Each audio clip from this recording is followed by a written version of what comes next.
Saya Julian Prayogi. Saya Eka Martini. Saya Fathul Mundadi. Muslimin. Kami dari kelompok 1 Latsar CPNS akan menyajikan video tentang penerapan aplikasi Aneka ASN. Selamat menyaksikan. Pramesti Utami adalah guru kelas 1 di Sekolah Dasar Candi Rejo 2, Kecamatan Semin, Gunung Kidul, Yogyakarta. Sejak pandemi COVID-19 dan kegiatan belajar mengajar berlangsung dari rumah, Pramesti punya ritual baru. Seminggu sekali, ia menyediakan waktu mengunjungi anak didiknya di rumah. Kunjungan ini harus dilakukan Pramesti karena sebagian siswa tinggal di wilayah perbukitan yang susah sinyal. Para siswa kesulitan mengakses pembelajaran secara daring. Ada orang tua yang bahkan tidak memiliki gawai yang memadai untuk mengikuti proses belajar mengajar secara daring. Kegiatan belajar pun tidak berjalan maksimal. Kunjungan ke rumah menjadi upaya Pramesti memaksimalkan proses.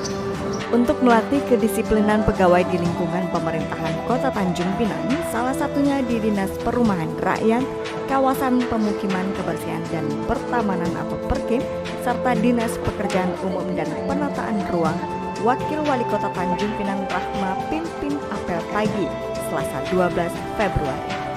Pelaksanaan apel pagi bagi aparatur sipil negara atau ASN maupun non-ASN merupakan kewajiban dari rutinitas kerja setiap organisasi perangkat daerah atau OPD di lingkungan pemerintahan Kota Tanjung Pinang.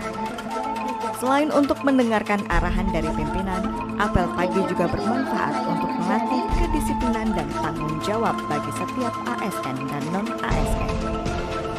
Seperti apel pagi yang dipimpin oleh Wakil Wali Kota Tanjung Pinang Rahma di lingkungan Dinas Perkim dan PU Kota Tanjung Pinang pada Selasa pagi tadi.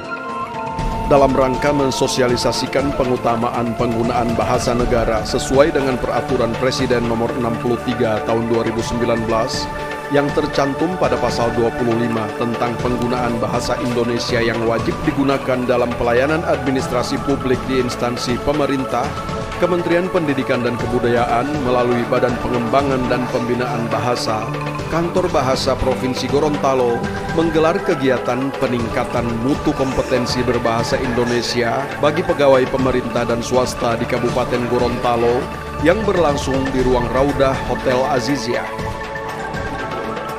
Armiati Rashid selaku Kepala Kantor Bahasa Provinsi Gorontalo mengatakan, kegiatan ini merupakan rangkaian dari beberapa kegiatan oleh Kantor Bahasa dalam Aksi Nasional Keutamaan Bahasa Negara.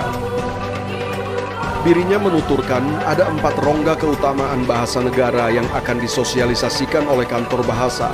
Salah satunya yaitu pemantauan penggunaan bahasa negara di ruang publik yang sudah dilaksanakan dari tahun 2017. Beginilah suasana kantor Desa Genteng Wetan, Kecamatan Genteng, Kabupaten Banyuwangi, Jawa Timur. Kantor desa ini terpaksa membuka kembali layanan publik karena belum jelasnya kapan pandemi COVID-19 berakhir. Pelayanan publik di kantor desa ini didesain mirip kafe dengan menerapkan pelayanan new normal atau pelayanan baru sesuai protokol kesehatan yang dianjurkan pemerintah pusat. Seperti kewajiban memakai masker dan alat pelindung diri, mencuci tangan, dan cek suhu tubuh. Lihat rekan sesama pejabat tertangkap, kaget atau sudah biasa? Saya kira biasa-biasa aja. Biasa. Kita kadang-kadang heran kalau ada yang kaget, seakan-akan korupsi itu baru mulai kemarin. Menurut saya tidak, itu sangat lama. Tapi kan ada sesuatu yang nggak beres gitu kan. Apa kecurigaan Anda nggak beresnya, nggak berani karena? Ya pasti urusannya uang. Memang pandangannya betul. Pesan pada semua orang yang punya potensi korupsi, bukan hanya ditanyain malaikat. Hati-hati anak cucunya mengganti nama, karena malu bawa nama orang tuanya atau kakeknya yang kena kasus korupsi. Setiap pejabat waktu dilantik pasti sumpah kan, saya tidak akan menerima apapun juga yang dapat saya duga ada hubungan langsung tidak langsung dengan jabatan saya gitu. Jadi kalau seorang pejabat tidak korupsi tidak perlu dihargain karena itu memang sumpah jabatan dia. Jangan hanya lihat sisi gelapnya. Kalau saya melihat Akil Mukhtar ditangkap itu bukan persoalan wah tertangkap nggak ada yang aneh. Justru kita harus melihatnya masih banyak anak-anak muda Indonesia yang tidak bisa dibeli dan sanggup menangkap siapapun yang melakukan korupsi di Indonesia. Kita jangan selalu berpikir bahwa hanya kita yang berjuang sendiri. Kalau kita berpikir hanya kita yang berjuang sendiri, pasti kita akhirnya akan putus asa dan sama dengan mereka. Tapi kita harus yakin masih ada jutaan orang di Indonesia yang mau melawan korupsi, mau pasang nyawa sekalipun untuk mewujudkan keadilan sosial.